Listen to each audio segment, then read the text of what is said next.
Hello, everybody, and welcome to the Real Estate Show, our episode number 49. Can you believe we're almost at 50, Judy? I know. That's hard to believe. I'm Cherise, Selley. With me is Judy Steenland, and we are part of Selley Group Real Estate, a brokerage right here in Colorado Springs that we are a boutique-sized brokerage with a huge heart, and we have a lot of experience between all of us. Don't we? We do. And I think that the benefit to that, just as we're talking about our brokerages, we're not doing such high volume that we can't individually attend to each of our clients in a personal way. That's right. Because I believe that quality is so important. Yeah. So that not to be the transactional wheelhouse that just shovels people in and out without intention. That's right. But I think for you and I both, Judy, it's the stories of our clients that we carry in our hearts way after the sell. Yeah. And their experience and leading people through these choppy waters right now. Yeah. That's the stuff that's enduring. Yeah. We're all on the edge of our seats right now. We are trying to stay on top of everything and to be educated, but we're also passing that on to our clients. That's right. Yeah. And so we get to kind of walk through the fire first. Yeah. And as we experience it, we translate that on what it means for other people so that their learning can be accelerated. Because I just met with somebody that their last home purchase was 1996. And I met with them yesterday and they were so precious. But how much has changed? I mean, even the fact that we used to have original signatures on contracts, there was no such thing as an electronic signature. I mean, everything about real estate has changed for them. Yeah. So it's changed in the last 2 weeks. And you are right. Yeah. As you said in the last episode, whiplash. Yeah. And we're experiencing that. It's like this push-pull. The market is really changing, but it's still selling. You know, we still have double the amount of homes going under contract than we do new listings come up. Yeah. But we also are in a state where we're also seeing more price reductions. And you can speak into that, Judy. Yeah. So I've been tracking that because I listed a home right on the cusp of when the interest rates spiked and right as school was ending. And we had all of these things happening here in the Springs where we see a traditional slowdown anyways.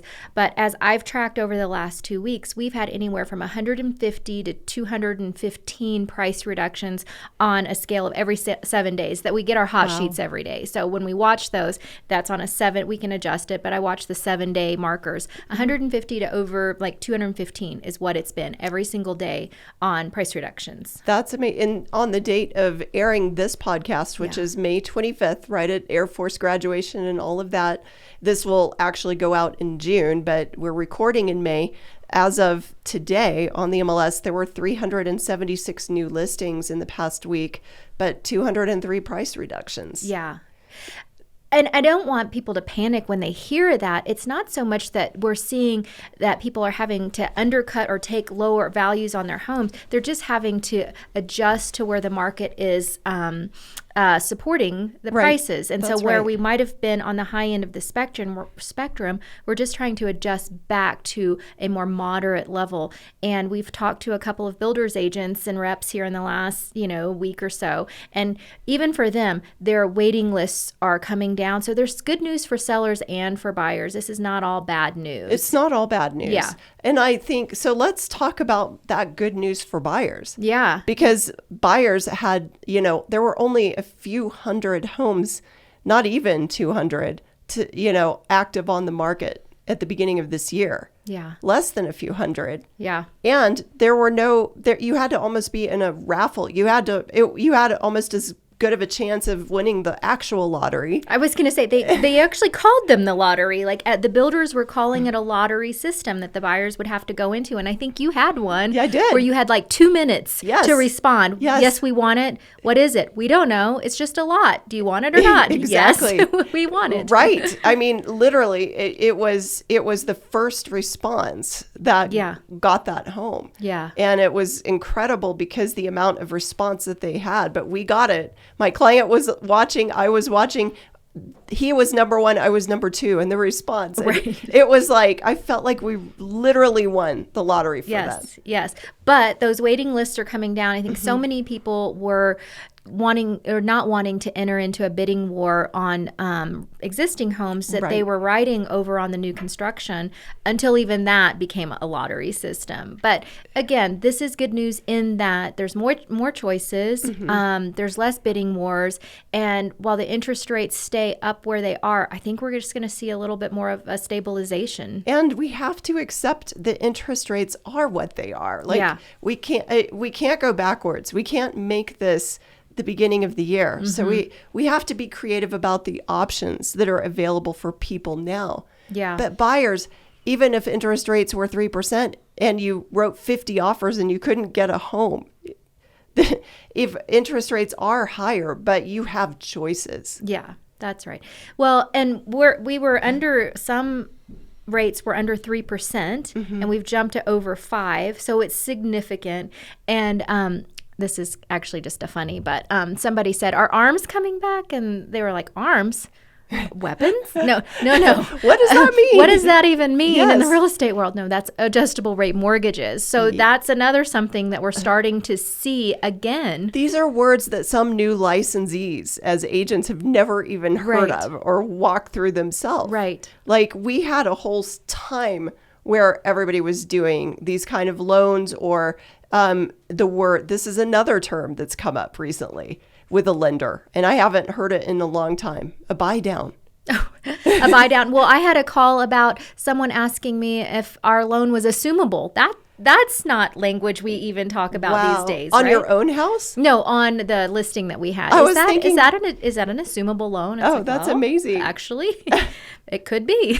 Well, I'll tell you, with those VA owners, the VA loans, and they own a home and they have a 2.87% interest rate, that question will be asked more and more. Yeah. And there's risks and benefits to assumable loans. You don't want to do that without a skilled agent. That is correct. I think, and we could go down this trail, but the biggest challenge with assumable loans is that there's so much equity that they would have to put so much money down to make it make sense that I don't know that we'll start seeing those, but ARMs, I think we'll start seeing. ARMs and Buydowns. And I did see some builder in a promotional that was offering as one of their incentives a Buydown on an interest rate. I'm like, wow, are you kidding me? Yeah. So that was the first hint of that. Yeah. So that's good news for buyers. Right. But before we end this podcast, I have to wrap it up with a personal story. Yes. About the importance of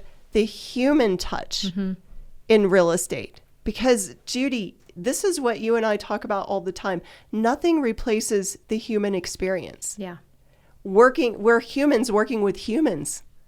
And we're not robots. We're not automated Zillow Zestimates, right? Right. Because one of those, just as an example, now this is the other side. Let's flip to the other side and let's flip back to the end of February when I got a property under contract, but it more recently closed. So it took a little while to have that closing. But at the end of February, we got a contract. Zillow had put in their Zestimate that the home was worth $1,611,800 at the time of my listing. We listed it for over that price. And then we got a slew of multiple offers on it. Mm-hmm. We ended up closing that home for $2,500. I think that's a record. That has to be a record. Yeah. Right. So it was over $900 or $900,000, well over that. Yeah. Than the Zestimate, close to $1 million off of the original Zestimate. Right. So that is the difference in working with the human connection versus the automated one. That's right. Because I just had this conversation with an owner at length because they felt like their property we should be valuing it higher, so it can go both ways. Yes. So the misleading thing is it totally can go the other way. Yeah. Where you go, wait a minute, they're pulling in stuff that has nothing to do with your home. That's right. So just as a reminder, what an actual Zillow estimate is, it is a computer algorithm that pulls property surrounding the home and assesses a value, which everything that they're using surrounding the home would not necessarily be an accurate representation of that home, now, like yours. Exactly. Now we are the Zestimate. Like we're the comp. Yeah. But we had to establish that the market speaks, but that market is driven by that human experience. Yes. And that's where we want to lead people and help them and to make the best decisions in a navigating through this changing market cycle that we're in right now. Yeah. Because just like underlisting, overlisting can shoot you in the foot big time. That's right. Yeah. Well, Judy, this is so great. Thank you so much for this discussion. Yeah, of course. And we hope that it's helpful to all those that are listening.